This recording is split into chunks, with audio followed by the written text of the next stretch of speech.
So yeah, the first couple of days were spent cleaning out, particularly inside here where the rain got in and filled it up, and had to clean it out and sandblast it.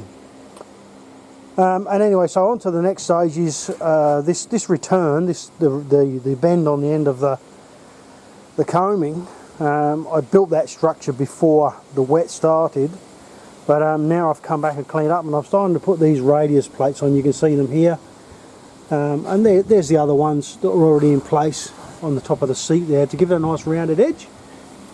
Obviously this area here, I'll see if I can get the camera around that way a bit, it's quite a curved area. So I don't know if you've ever tried to curve a piece of, or to bend a piece of curved pipe. It's very difficult and it doesn't like to do that. So what you have to do, I started at this end down here, you can probably just see it there. Start at this end here and put a tack, come along, put a second tack, and then put a split in the actual bit of pipe there. And then every so often put a tack and then split it, put a tack and split it.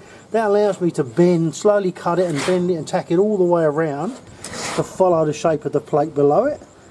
And when I weld, what I do is then weld up each of these slots, which doesn't take long at all.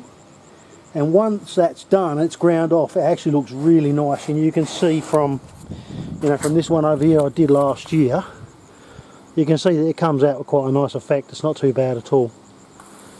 So yeah, that's what I'll be doing the rest of today and next week.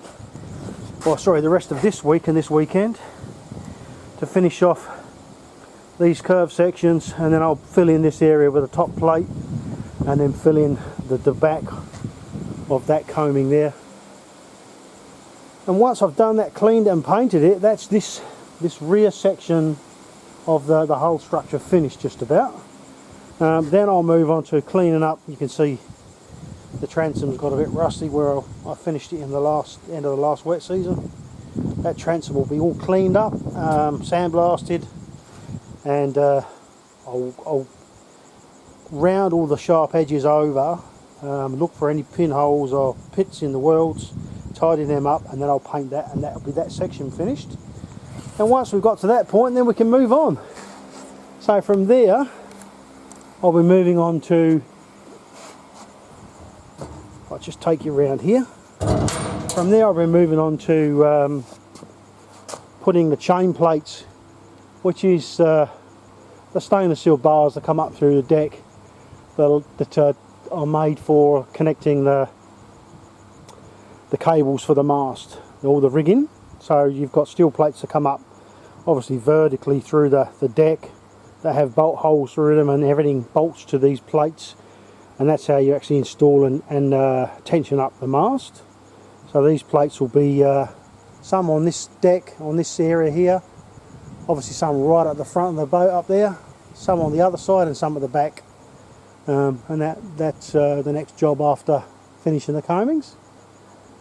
And from there it's just I think the windows will be next.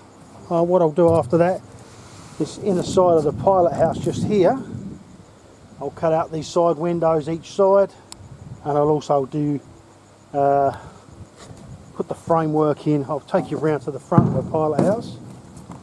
What we'll also do here is then putting the window frames in this pilot house opening,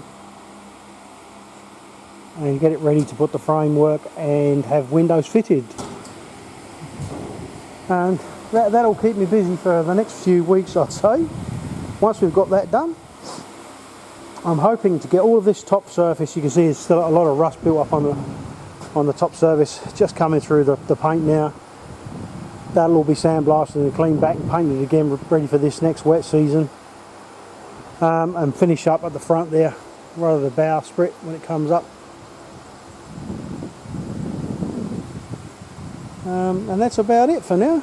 Once we finish this outside area, I will then be able to get back inside and get everything inside finished off. Obviously there's lots of structure to do inside. The engine bed, finish off the rudder, some steering gear. Yeah, there's heaps left to do inside yet. All the fuel tanks. But once we've got the structural part of it finished inside, which will take me probably till late this year, or probably up till the end of this year, then I can start to fit out, actually start fitting a boat out, putting the electrics, plumbing and all the cabinet work. Obviously that's a big project, it'll take a long time, but that's where I hope to be at the end of this year, late this year. And some good news, what I've also managed to do is accumulate enough money that I've been able to, I'm now taking probably more than 1 year, probably more like 13 or 14 months off of work. I'm going to work full time for the next 13 to 14 months on the boat. It's a big gamble, but I really want to try and get it finished by the end of that time if I can, at least in the water. Even if there's no mast and rigging on it, I want it finished where I can put it on the water and go on board and live on board. And then we'll save up the money and put the mast on afterwards. That's the plan. How that will come out, I don't know. It just means I've got to put a lot of work, a lot of effort and a lot of money into it this year. But I've got enough money to live, you know, pay myself a normal salary as if I was at work, and continue working for the next 14 months basically. So yeah, hopefully we'll get there. Alright, I'll catch up with some more news and more videos later on.